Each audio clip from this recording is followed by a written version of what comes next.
DaVinci Resolve is known for being one of the premier color correction and color grading softwares on the market when it comes to video editing, hands down. That also means that it's going to be one of the trickiest ones to learn because it has so many features. So today I want to walk you through the color page on a very basic intro level so that you can really start understanding what's going on in there, understanding the way that DaVinci Resolve looks at color and looks at light. And you'll be able to actually make sense of all these crazy knobs and dials and color wheels so that when you start learning some of the more advanced features, you'll have a great reference point. Let's dive right in. So here we are looking at the DaVinci Resolve color page. And in the upper left, you can see the clip that I'm looking at. The middle section here is just the preview window. Over to the right is the nodes and some of the effects you can use, but we're not even going to touch those today. What I want to focus on is the timeline itself, and then some of the color wheels in the lower left and the scopes in the lower right. The reason I want to start here is I really feel that if you start to understand how these work, then all the other advanced features that people like to dive into way too quickly for my personal preference start to make a lot more sense because you understand the foundation first. So let's take a look at what we have here. Now I've got one main clip here in my timeline. Now, the reason I can see that is in the upper left, you can see that I have clips selected. If I had that off, you wouldn't be able to see it. So if you don't see it on your end, make sure you have clips turned on. Now, you might have many clips. I only have one because if I go back to the edit page, you'll see that in my project, there's only one clip that I'm working with. Now, if I had split this clip into two and I had two sections, if I go back to that color page, you'll now see that I have two clips. See, so just understand that when we're looking at clips, it just means how many different separate assets you might have in your timeline. Some of those might be images, video files, anything that you could potentially color correct. So let's just start right here with the one clip that I've split in half and we're looking at is two clips. Now, when you select that in that clip section of the timeline here, I'm calling it the timeline, but technically in the upper right, there is a timeline option that you can click that will actually show you the clips as they appear in your timeline. Here's the first clip. Here's the second clip. There's a space in between because in the main timeline on the edit page, I've got them separated. If I had them right close together and went back to the color page, well, then these two are right next to each other. So just understand that the actual blue line is the true timeline, and the section above that is just the clip section, which is still somewhat true to the timeline of the clips as they occur throughout your project. I'm going to turn the timeline off. I think it bugs me a bit. It gets in my way. I just like looking at the clips. Now, if I select one of these clips by left clicking on it, you'll see that it's highlighted in red. And then I can move that timeline scroller underneath the clip up above in the preview window to go anywhere I want within that particular clip that I have selected. Now, down in the lower left, you will see that there are a bunch of interesting looking color wheels with a lot of things going on around it. There's actually three different wheels here, and depending on how you might have DaVinci Resolve set, you might see a different one pop up first. Now, the first color wheel, if you go down here and you'll see you can select the different three. The first one is called the primaries color wheel. Now this is broken up by lift, gamma, and gain, and offset. Hold that thought. The second option is the primaries color bars. What you're going to find out is this is virtually identical to the previous color wheels one we just looked at, but it's using bars instead of a wheel where you move the center mouse pointer around. You can actually use individual bars on this one. And then the third one you'll see is log wheels. Now, it looks a lot like the original color wheels that we saw, but it's actually very different. And I want to explain the differences between those three that I really feel is the foundation of understanding how to color grade or color correct using DaVinci Resolve. I should probably make that distinction right off the bat. Sometimes you'll hear people talk about color grading and color correcting. In a very loose way, when people talk about color correcting, what they mean is that your camera itself may either add a certain amount of color or presets to get your footage to look a certain way in camera, or sometimes you might even be filming in what they call RAW, which is where you ask your camera not to add really anything in terms of contrast, brightness, color exposure, tints, any of those things. So when you're color correcting, what you're really thinking about is taking the footage into your project and correcting for anything that might be a little off, trying to get the white balance where you want it and start from a neutral standpoint. Color grading tends to be more about creating an atmosphere where you might intentionally be moving the color one way or another to create a mood. Like if you're trying to create a scene that looks more like it's at night, things might be more blue. Or if you're in a set that has a lot of red lighting going on, of course the thing is going to feel more red because that's how the scene was lit. So color grading is more about mood. Color correction is more about trying to get that neutral starting point. Two different terms that I think sometimes get confused, and I wanted to mention them. So let's think about this in terms of color correcting and trying to get things a little more neutral. I have a piece of footage here that I filmed with my friend Bam the drummer, and you can see that we filmed it in one of my production rooms, and the room itself tends to be a little red. Now, what I want to do is show you the scopes on the right to help understand what it is we're looking at from a color perspective. Now, if you look at the scene, maybe you'll see it, maybe it looks different on your monitor, but on my monitors that are fairly well calibrated, it seems it's a little more red. That's just the lighting in that room. There's a lot of red tones in there. And it's like a little bit dark. I don't know if you can see that, but does it feel like the footage is a little bit dark? This is one of the things that if you look at the scopes and you know what you're looking at, you can easily see how that's reflected in the scopes themselves. Let me start here with what they call the parade scope. It's the scope I use the most. If you were to go above this window and hit the drop down, you'll see there's different types of scopes that you can pull up, but Parade is the default one I like to use. I think it really helps you understand the color of your clip, even if your monitors may not be perfectly calibrated. Looking at this Parade scope, everything on that left side, you see at the bottom it says 0, and at the top it goes up to 1023. I won't go deep into the explanation of why those numbers are there, but what I want you to think about is down at 0, think about that as the blackest of blacks, like light being completely turned off and you can't see anything. Pitch dark night. And then think of that 1023 as a really, really bright area, what your eyes can pick up as a lot of light. So that left is really thinking about dark and then thinking about all the way up to the lightest things that your eye can really pick up and see. Now across it from left to right, you'll see there's bands of red that harshly changed to then green, and then another section that's harshly changed to blue. They're very separated and they feel very independent. The reason we see red, green, and blue is probably what you've heard before as RGB. Red, green, and blue are the primary colors that make up literally every other color available. So if you can see here, the red section seems to go a little taller. See how it spikes up a little higher? And then the green, which is to the right of that, doesn't spike up quite as high. And then the blue to the right of that is even squashed a bit more. So what you're really looking at here is the amount of color based on how much color is there in the lows, the midtones, and the highs based on the image of where I'm at in my timeline, where I have the playhead right now. If I were to move this playhead around and the scene changed at all, you would actually see these change a bit. This is a fairly consistent shot. If it was a shot where suddenly there was a bright light or he stepped out of the room and the lighting changed, you'd see it reflected in the scopes because it's constantly reading what's going on for the clip that I have selected. Now, to understand the scopes over here, this is where these two things are going to work together. You want to take your wheels and your scopes and see how they work together to either help you color grade or color correct your footage. Now, to understand this first set of primaries in the color wheels, okay, I've selected the very first set of wheels, not these two, but this very first one. So click on that and you'll see primary color wheels. The first set of controls all the way to the left is called lift. And what that's going to do is control the amount of color in the lower end or darker portions of this entire clip.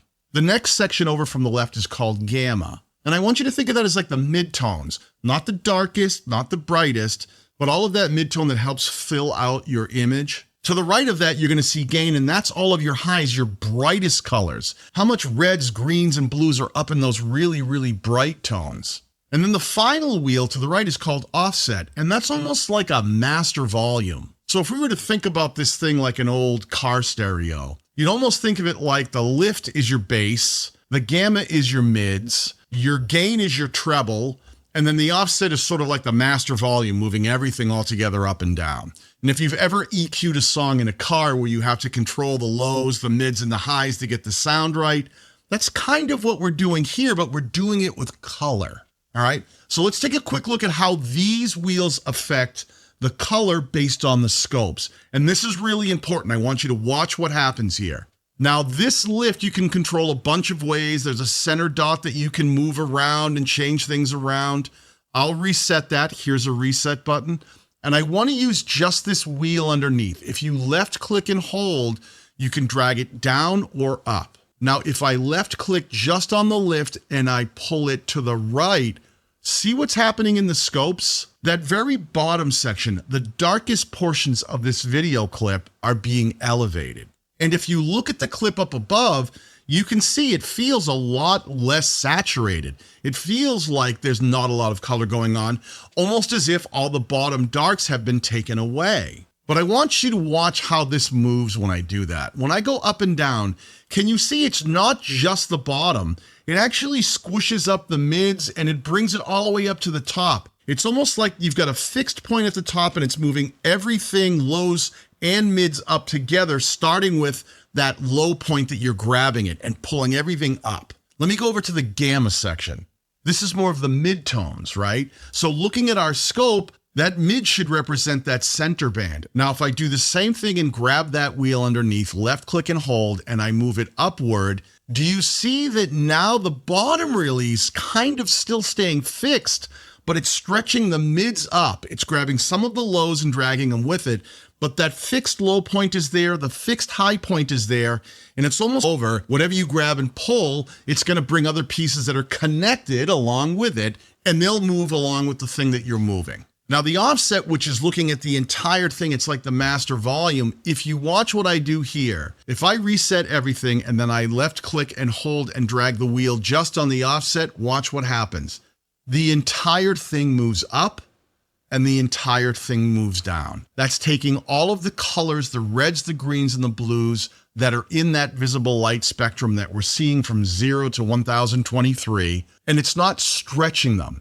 It's either bringing the entire thing up, and you can see what's happening in the preview window. Everything gets brighter evenly all the way up, or it brings everything down and everything gets darker evenly. The lows, the mids, the highs, everything moves at once.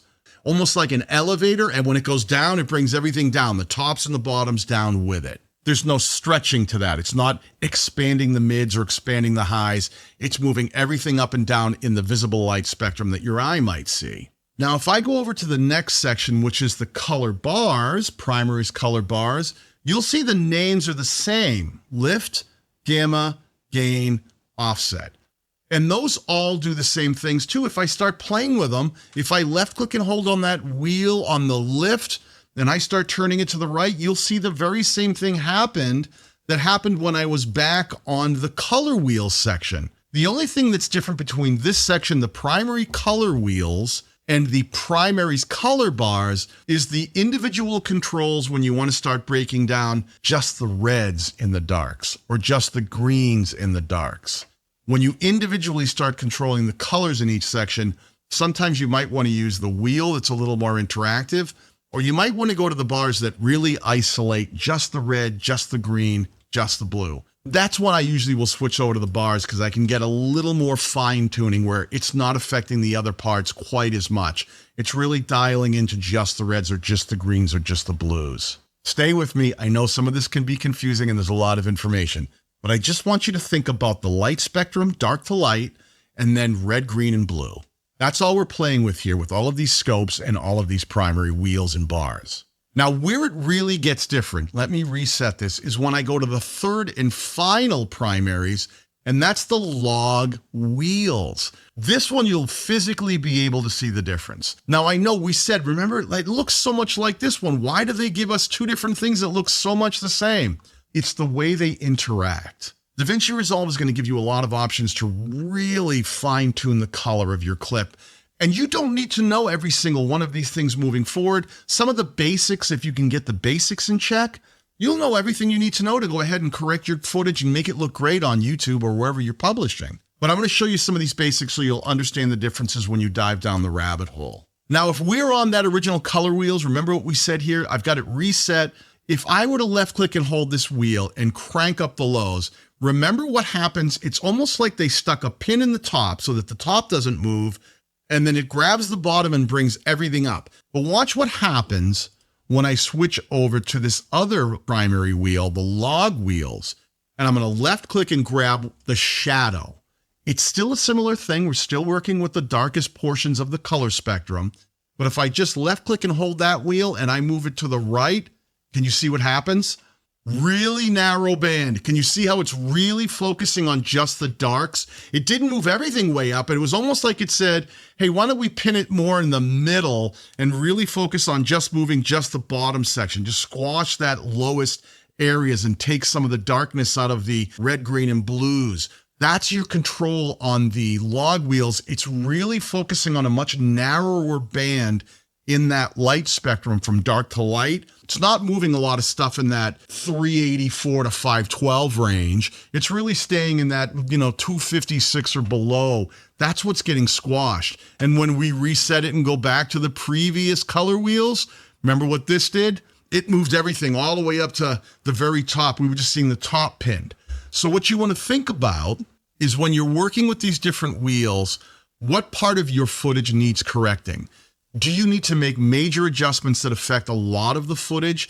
Or maybe it's just something in the reds and the very highlights of it that might be overwhelming. So when picking which one of the wheels you want to work with, there's really only two choices here: your color wheels or your log wheels, because the color bars are just another iteration of the very first one, the color wheels, with more fine tuning. So color wheels for fairly broad motions, color bars, broad motions, but a little more fine tuning. And then at the end, we have log wheels, which is going to really focus on the light bands and move those only. A lot of people I've seen teach about how to use this color section in the color page. They'll grab that center dot, let's say in the mids, and say, okay, this is a kind of a red footage and I want to make it more blue. And they'll grab that center dot and they'll just start moving it around. That's okay. I think that's a perfectly fine way to work. For me, I got to be honest, it's a little confusing. If I'm looking at the mids and I'm looking at the scope and I say, well, the green mids are a little squashed, whether I want them that way or not, why don't I just go to the mid section, the gamma, that I know has a big wide swath of movement because I'm using the color wheels, which will affect a little bit of the darks and the lights. And let me grab the green in the mids and let me stretch it. Can you see what's happening? It starts bringing the center of those mids up and adjust everything else around it a little bit. It's doing the same thing as moving the center dot, and you'll actually see the center dot move, but I'm doing it in the way that my brain can understand. If I'm looking at this originally and I go, well, I can see all of this red seems to be throatier in the middle. There's a lot more color of red in the middle. There's a lot less color of blue on the highs, and there's sort of in between on the greens. Now, that doesn't mean that that's right or wrong. It just allows me to understand what's on film, what the software is seeing when it's looking at my footage. Let's try to figure out a real basic color correction. Let's start there. Here's a few things I can see. I think that this might be a little dark, so maybe I can open up the very top, right? I can bring it a little brighter. And if you look at the peaks on the red, the green, and the blue, there is a little room to move up. It's like there is some brighter top end that could go up. So maybe you'll come over to the gain, because that's the high end. I'll grab that entire wheel that will move all three, red, green, and blue, and slide it to the right and open up the top. Right about there. I don't want to go way past it. I don't want to flood it. I really don't want to go much past that 1023 line. And I don't always have to hit that either. It's really the look you're going for. But I'm going to start right now and say, let me bring it up to, somewhere near the top of what's visible. It still feels dark. How do I make it less dark? Do I bring the dark up? If I bring the dark up, it definitely gets a little lighter, but it almost looks underexposed. Can you see? It gets lighter, but it doesn't have any of those deep, rich shadows that I like. So bringing all those lift or the shadow tones up is probably not what I want to do. So let me bring those down. Let me make sure that the low end is tapping right on that 0 line. But let me now grab the mids. And this sometimes can be counterintuitive. You go, well, if it's not bright enough, don't I need to turn up the highs? A lot of times it's in the mid-range, the ambient light, that really starts making all the different things in there be a little brighter in the mids without blinding your eyes. So let me grab just the mid section, and I'm going to grab that wheel, left click and hold, and I'm going to stretch that middle. I'm using it this way because remember, when I use the color wheels, it'll bring a little bit of the lows and move up a little bit of the highs, so it's a nice even curve. It's not just a harsh middle change on a narrow band. I want to bring the whole thing up and make it feel natural, as if there's a light that brought out some of the mid-range, some of the things that were happening in the shot that maybe aren't quite as visible. But as I see that mid come up, it's also stretched some of the bottom. So maybe I want to grab that lower section, the lift, and drop it just a touch, bring some of the darks back. And I'm looking here and I'm saying, okay, now I'm starting to feel what's going on. It's stretched a little bit.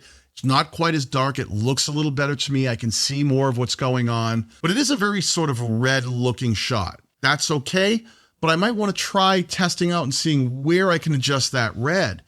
If I look at the reds, a lot of it's happening in this mid-range. Can you see? It's spiking way up here. So maybe I want to grab that narrow band across the middle, which would be our gamma, right? Low, middle, high, and then the master. And let me grab the reds from the middle and let me just dial them back a little bit. Can you see what's happening when I do that? The color just gets a little more balanced. I don't need to go all the way to this like even line where they all need to be even, because you can see now the footage looks way too green.